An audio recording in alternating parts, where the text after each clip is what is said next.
Cocaïne, héroïne, ce sont les drogues qui restent les plus consommées à Bienne, une tendance que confirme le service Drug Checking qui a été mis en place il y a 2 ans, presque jour pour jour, dans la cité zélandaise. Ici, les consommateurs peuvent faire tester gratuitement et anonymement les substances qu'ils ont achetées et se faire conseiller sur les risques. Alors quel impact sur la consommation et le marché de la drogue locale? Nous en parlons aujourd'hui avec Alexandre Brodard, qui est le responsable du service Drug Checking à la Fondation Contact. Madame, Monsieur, bienvenue. Et bienvenue à vous, Alexandre Brodard. Merci d'être en studio avec nous. Bonsoir. Alors cette semaine, plus de 5 kilos d'héroïne, 30 grammes de cocaïne et 7 kilos de produits de coupage ont été saisis. À Bienne, un homme de 23 ans a été arrêté par la police. Quand vous entendez ce type de nouvelles, c'est quoi la première chose qui vous traverse l'esprit? Ce n'est pas une surprise. Bien sûr, ça arrive régulièrement. Les gens consomment beaucoup. Enfin, c'est un fait de société qui est connu. C'est aussi pour ça qu'on a ce genre d'offre. C'est pour répondre à cette réalité qui est la consommation de substances illégales. Et quand je parle vraiment de 5 kilos héroïne, 30 grammes de cocaïne, ça reflète la réalité biennoise? Alors ça, c'est une autre question. Qu'est-ce qui reflète la réalité biennoise d'une autre ville? C'est très difficile à dire. C'est une des réalités, c'est un des indices qui nous permet un petit peu de savoir ce qui est consommé, ce qui est vendu sur un marché. Après, le drug checking permet aussi d'avoir d'autres informations. Personne n'a une image fidèle de ce qui est consommé et de ce qui est vendu sur un marché local. Alors vous parlez d'image fidèle, mais est-ce que c'est une image réaliste? Oui, bien sûr, c'est une des parties de la réalité. Beaucoup de gens consomment de l'héroïne, de la cocaïne, bien sûr. Oui.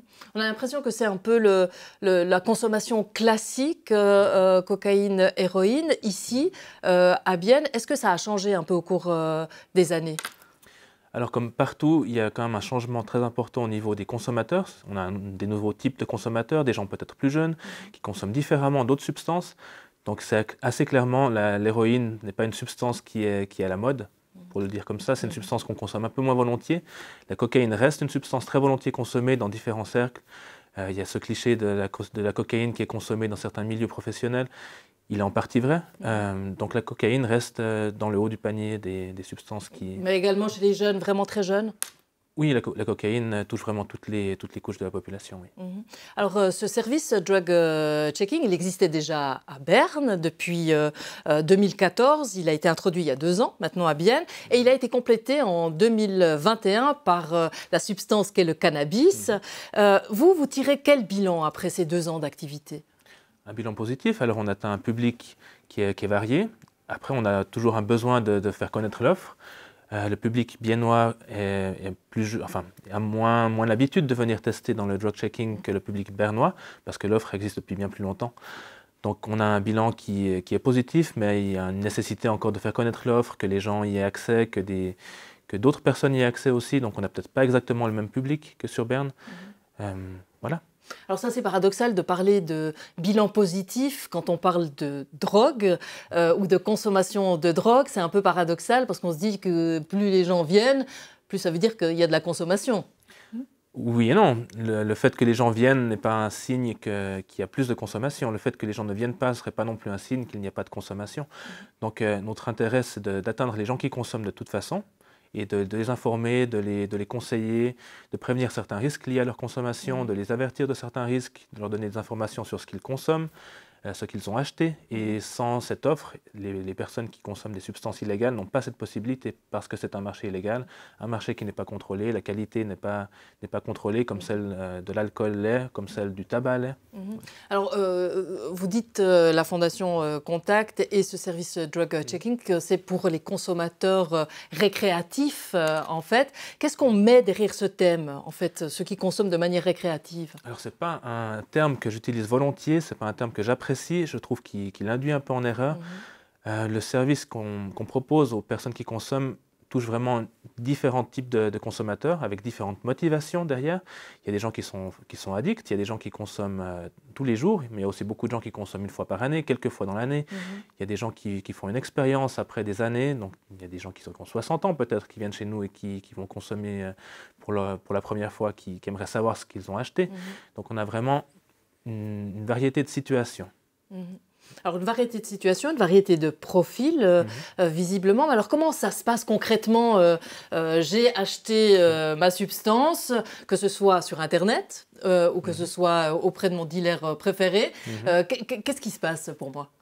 Alors, vous vous rendez dans un drug checking, soit à Berne, soit à Bienne. Il y a aussi la possibilité de le faire en soirée de temps en temps. Mais là, concrètement, si vous venez un jour fixe, le mercredi à Berne, disons par exemple, vous allez vous entretenir avec nous pendant un certain temps. On va vous poser quelques questions sur l'échantillon que vous nous donnez. Où est-ce qu'il a été acheté? Est-ce qu'il y a eu des effets bizarres si vous l'avez peut-être déjà consommé? Est-ce que vous avez entendu quelque chose? Quel était son prix? Et ensuite aussi un petit peu comment est-ce que vous consommez de manière générale? Quelles sont vos habitudes de consommation? Est-ce que vous avez des difficultés liées à cette consommation? Est-ce que vous avez besoin d'un soutien peut-être? Donc c'est toutes des questions qu'on va poser aux personnes qui viennent chez nous et qui nous permettent ensuite aussi de pouvoir les soutenir s'il y a un besoin. Donc, parce qu'on parle d'analyse anonyme, au fond, je vous écoute, c'est pas si anonyme que ça. Alors anonyme dans le sens qu'on garantit le fait que les personnes, on ne connaît pas leur prénom, on ne connaît pas leur nom, ni leur adresse, on n'a pas leur numéro de téléphone. Donc l'anonymat est dans ce sens-là garanti. Ce qui est, anonyme ne signifie pas impersonnel. Donc notre but, c'est vraiment que les personnes puissent aussi avoir un contact avec un professionnel. C'est la première fois pour beaucoup de gens qu'ils ont un contact avec un professionnel au sujet de leur consommation. Mais ça reste anonyme. Donc on va pouvoir parler de choses qui sont très personnelles, sans forcément savoir comment est-ce que les personnes s'appellent, sans forcément avoir des détails qui nous permettraient de les identifier. Alors, on a le résultat des analyses. Vous constatez qu'il y a de hauts risques. Qu'est-ce qui se passe concrètement après? Vous êtes des lanceurs d'alerte? En partie. Donc, premièrement, déjà, on va avertir la personne qui nous a amené cette substance de la composition de l'échantillon qu'il nous a donné. On va expliquer un peu quels risques sont liés à cette composition-là. Est-ce qu'il y a des risques particuliers auxquels il doit faire attention? Est-ce que peut-être la consommation est vraiment fortement déconseillée dans ce cas-là? Ensuite, elle est liée à la teneur de la substance, c'est-à-dire à sa composition qui pourrait être plus forte sous une forme ou sous une autre? Alors en partie. On peut voir ici à l'écran en fait, le site internet sur lequel en fait, on peut aller se renseigner sur les substances. C'est ça. Donc tous les drug checking de Suisse avertissent bien sûr les personnes qui consomment elles-mêmes, mais aussi tous les échantillons problématiques sont regroupés sur ce site internet qu'on retrouve par le biais du site de contact, donc par le nôtre, rabbitsafe.ch. Et le but, c'est justement que les personnes qui consomment puissent aussi s'informer un peu sur ce qui est en circulation en ce moment en Suisse et dans les différents lieux où les substances sont testées. Oui. Alors, on imagine que c'est un outil d'alerte et de sensibilisation, mais est-ce que ce n'est pas aussi un peu un outil presque de publicité? On vous montre, voilà ce qui existe sur le marché, et puis vous pouvez faire votre marché entre les pilules roses, jaunes ou violettes. C'est un outil d'information. Les personnes qui consomment des substances illégales n'ont aucune idée de ce qu'ils consomment avant d'avoir pu tester comme on le fait dans un drug checking. Donc, sans cette information-là, ils sont livrés au marché. Et le but, c'est vraiment de pouvoir les informer sur le contenu. C'est toujours mieux d'avoir une personne qui est informée sur ce qu'elle consomme parce qu'elle va pouvoir réagir à cette information qu'une personne qui n'est pas informée, qui va ensuite prendre des décisions sans être en connaissance de cause. Alors, la personne, elle est informée. Est-ce que vous informez la police?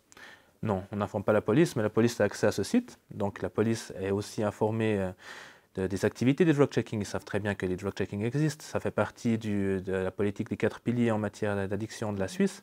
On fait partie de la réduction des risques. Donc, c'est quelque chose qui est pas un secret. Donc, il n'y a pas une collaboration particulière avec les autorités, si je vous entends bien. La Fondation Contact étant une fondation privée. Oui.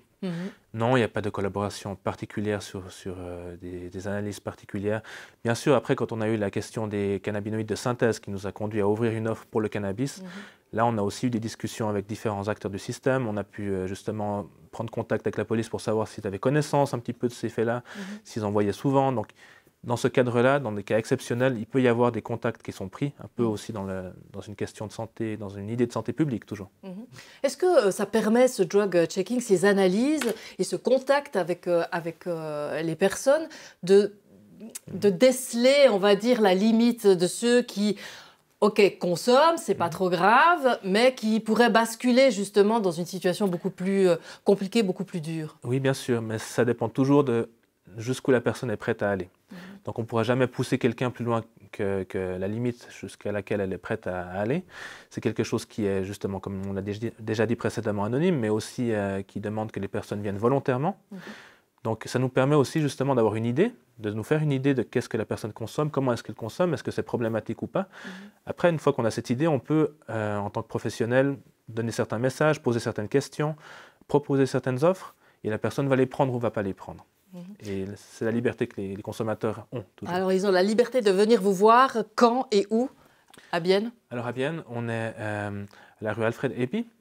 C'est tous les mardis, entre 18h et 20h. Alexandre Brodard, merci beaucoup pour ces explications et bon vent dans votre travail de réduction des risques. Merci beaucoup, bonne soirée. Voilà, c'en est tout pour cet entretien du jour. Merci de l'avoir suivi et à tout bientôt sur Télébilingue.